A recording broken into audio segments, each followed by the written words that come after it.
आइए आज के इस वीडियो में हम शुरुआत करते हैं वीवीआई ऑब्जेक्टिव क्वेश्चन, जो कि परीक्षा की दृष्टि से है और बहुत ही इम्पोर्टेंट क्वेश्चन होंगे। तो चलिए शुरुआत करते हैं। पहला क्वेश्चन दिया गया है कि कार्बन प्रतिरोध का कलर कोड में, कार्बन प्रतिरोध के कलर कोड में लाल रंग का मान कितना होता है। लाल रंग का मान कितना होता है ये बताना है आपको, ठीक है। तो देखिए, कार्बन प्रतिरोध का जो कलर कोड होता है उसके कुछ संकेत इस तरीके से होते हैं कि बीबी राय, BBROY, बीबी राय ऑफ गोला बाजार है वेरी गुड वाइफ जो होता है। B से ब्लैक होता है, B से ब्राउन हो जाएगा, R से रेड होगा। रेड तीसरे नंबर पर है, जिसके कोडों की शुरुआत 0, 1, 2 से होता है। तो रेड का नंबर 2 आ रहा है, यानी कि ऑप्शन नंबर सी आपका सही हो जाएगा, 2 हो जाएगा। क्वेश्चन नंबर 2 है 20 सेंटीमीटर फोकस दूरी वाले उत्तल लेंस की क्षमता क्या होती है, ठीक ना। तो उत्तल लेंस की क्षमता P होता है, P बराबर 1/f होता है। तो 1/20 कर देंगे। 20 जो है सेंटीमीटर में है, तो जब इसको मीटर में बदलिएगा तो ऊपर में 100 हो जाएगा। 20 × 5 = 100, 5 डायऑप्टर आ जाएगा, ठीक है। आगे बढ़ते हैं क्वेश्चन नंबर 3 पे। क्वेश्चन नंबर 3 दिया है पी टाइप अर्धचालकों में मुख्य धारावाहक क्या होते हैं। पी टाइप अर्धचालकों में मुख्य धारावाहक क्या होते हैं। पी टाइप अर्धचालकों में मुख्य धारावाहक जो होते हैं छिद्र होता है, होल, छिद्र, वीवर या कोटर कहते हैं, तो छिद्र हो जाएगा, ठीक ना। अगर एन टाइप अर्धचालक रहता ना तो वहीं इलेक्ट्रॉन हो जाता। क्या हो जाता? एन टाइप अर्धचालक रहता तो वहीं इलेक्ट्रॉन हो जाता। लेकिन पी टाइप अर्धचालक है, तो पी टाइप अर्धचालक है इसलिए, पी टाइप अर्धचालक है इसलिए क्या होगा आंसर? होल, कोटर, वीवर या छिद्र कहेंगे।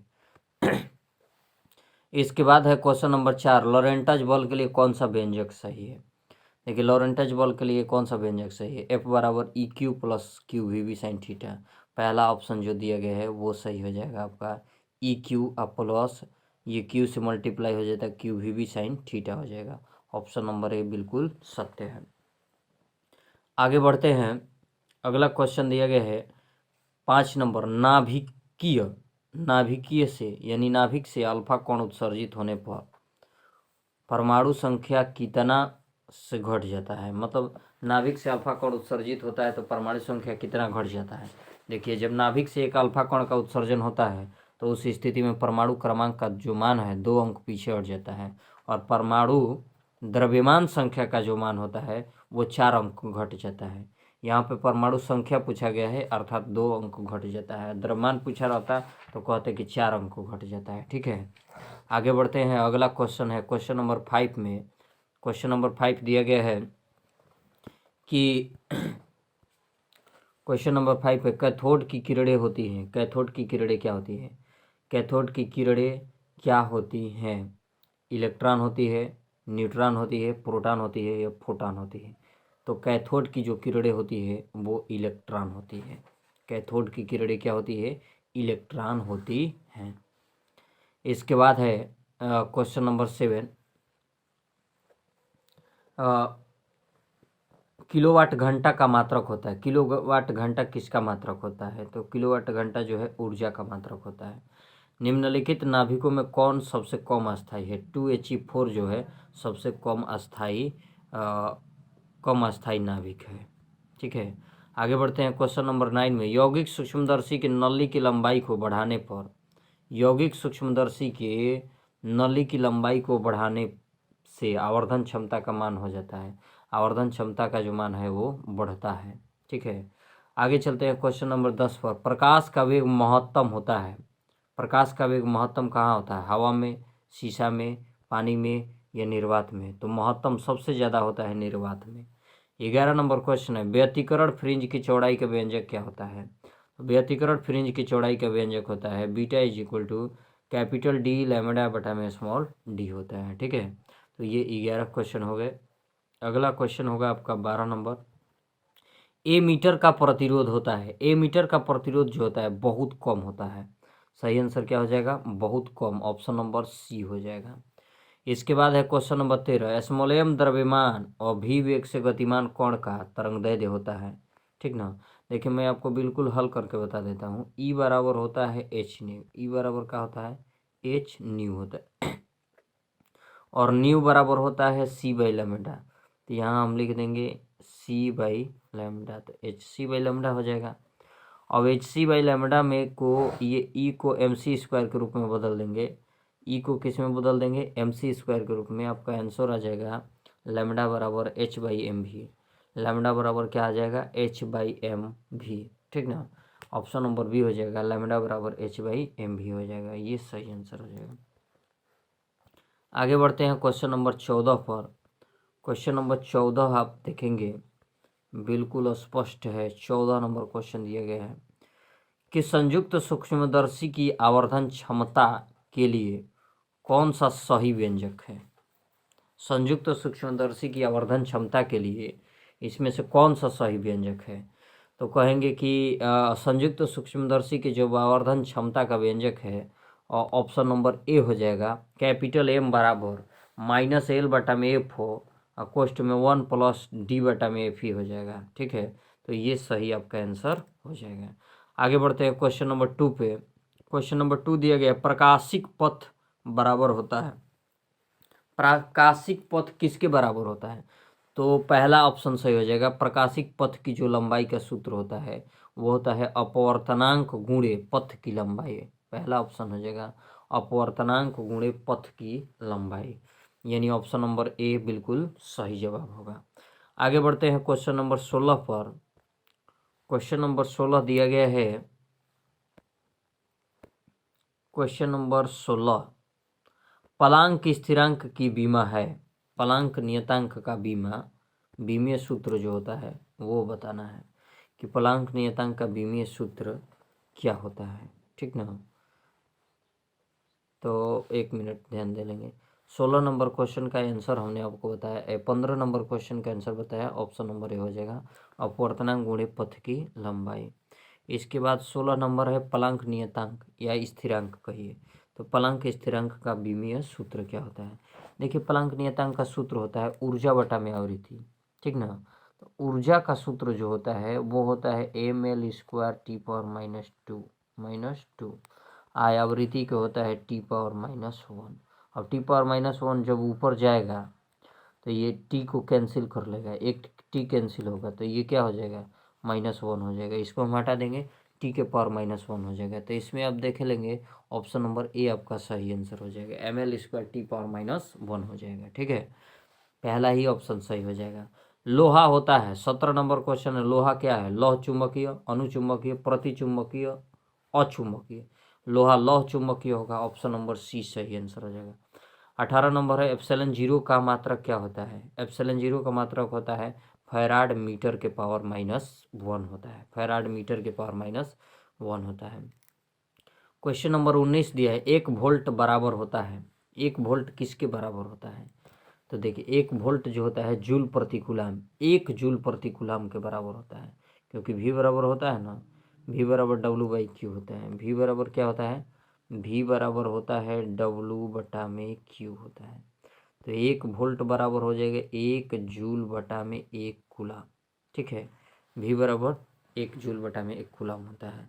तो ये हो जाएगा आपका 1 वोल्ट किसके बराबर होता है, तो जूल प्रति कूलाम, यानी ऑप्शन नंबर बी हो जाएगा।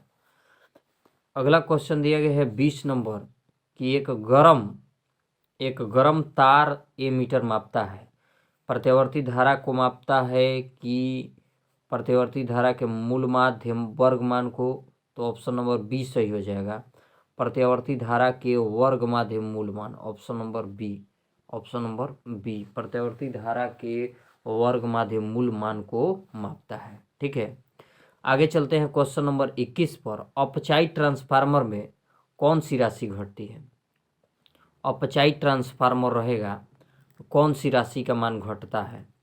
ठीक ना, अपचाई ट्रांसफार्मर के लिए कौन सी राशि का मान घटता है। तो ये क्वेश्चन दिया गया है आपको कि अप चाहिए यानी step down transformer. Step down transformer में किसका मान घटता है? तो देखिए स्टेप डाउन ट्रांसफार्मर जो होता है उसमें विभव का मान जो होता है वोल्टेज का मान जो है घटता है, ठीक ना। तो सही आंसर हो जाएगा वोल्टेज का मान क्या होता है? घटता है। वैसे मैं आपको बता दूं कि धारा का जो मान होता है स्टेप डाउन ट्रांसफार्मर में धारा के मान बढ़ता है। धारा का मान क्या होता है? धारा के मान बढ़ता है। धारा के मान बढ़ता है। वोल्टेज का मान क्या होता है? घटता है। वोल्टेज का मान क्या होता है? घटता है। और शक्ति जो है ज्यों का त्यों रहता है और आवृत्ति का मान ज्यों का त्यों रहता है, ठीक ना। चारों ऑप्शन क्लियर हो गया। शक्ति का मान ज्यों का त्यों रहता है, आवृत्ति का भी मान ज्यों का त्यों रहता है और धारा के मान बढ़ता है, वोल्टेज का मान घटता है, ठीक है। ऊंचाई ट्रांसफार्मर की अगर बात करता है अपचाई ट्रांसफार्मर, तो अपचाई ट्रांसफार्मर में धारा का मान बढ़ता है, वोल्टेज के मान घटता है। तो सही आंसर आपका क्या हो जाएगा? ऑप्शन नंबर बी हो जाएगा। आगे बढ़ते हैं क्वेश्चन नंबर 22 में। क्वेश्चन नंबर 22 में हम देखेंगे, क्वेश्चन नंबर 22 दिया गया है कि गामा किरणों के, क्वेश्चन नंबर 22 गामा किरणों की तरह कौन होता है इसमें से? तो गामा किरणों की तरह जो है कौन है? गामा किरणें जो होती हैं विद्युत चुम्बकीय तरंगों में विक्षेपित नहीं होती है या इन पर ये विद्युत उदासीन होती है, उसके ही जैसा एक्स किरणें होती हैं, ठीक ना।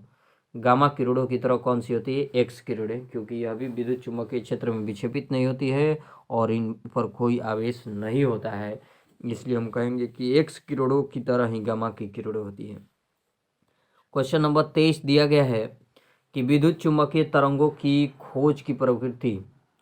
विद्युत चुम्बकीय तरंगों की प्रकृति क्या है? विद्युत चुम्बकीय तरंगों की प्रकृति अनुप्रस्थ है। विद्युत चुम्बकीय तरंगें जो होती है अनुप्रस्थ तरंगें होती है। और 24 नंबर क्वेश्चन दिया गया है कि चुंबक की ज्यामितीय लंबाई Lg, चुंबक की ज्यामितीय लंबाई Lg जो है वो चुंबकीय लंबाई Lm से किस प्रकार संबंध रखती है? तो ऑप्शन नंबर ए सही हो जाएगा। Lm is equal to 5/6 into Lg, 5/6 into Lg हो जाएगा, ठीक ना। तो ये आपके क्वेश्चन रहे इस पार्ट के। एक क्वेश्चन मैं फिर से आपको बताना चाहता हूँ, आप बिल्कुल ध्यान से देख लेंगे। अपचाई ट्रांसफार्मर जो क्वेश्चन नंबर 21 दिया है, अपचाई ट्रांसफार्मर के बारे में इसमें बताया गया है कि अपचाई ट्रांसफार्मर में कौन सी राशि घटती है। तो मैंने बताया आपको वोल्टेज जो है वो घटता है, धारा के मान क्या होता है? बढ़ता है, शक्ति और आवृत्ति के मान ज्यों का त्यों रहता है। उसी तरह से अगर स्टेप अप ट्रांसफार्मर यानी ऊंचाई ट्रांसफार्मर रहता है, तो ऊंचाई जब ट्रांसफार्मर रहेगा तो उसमें जो होता है धारा के मान जो है घटता है। धारा के मान का होता है? घटता है। कब? जब ऊंचाई ट्रांसफार्मर रहेगा तब। और विभव का मान जो होता है बढ़ता है। कब? जब ऊंचाई ट्रांसफार्मर रहेगा तो विभव के मान बढ़ता है, जब ऊंचाई ट्रांसफार्मर रहेगा तो इस बात को ध्यान रखेंगे आप। विभव के मान रहेगा तो उस स्थिति में बढ़ता है स्टेप अप में, और धारा के मान घटता है। लेकिन जब अपचाई रहेगा तो उस स्थिति में उल्टा होता है, ठीक है। तो चलिए इस वीडियो में इतना ही रहेगा, फिर मिलते हैं अगले वीडियो में। तब तक आप देखते रहिए। बिल्कुल ऑब्जेक्टिव क्वेश्चन जो है ये सारे परीक्षा की दृष्टि से है और इसे आप कंप्लीट कर लीजिए, क्योंकि यह परीक्षा में बहुत ही अहम रोल अदा करेगा।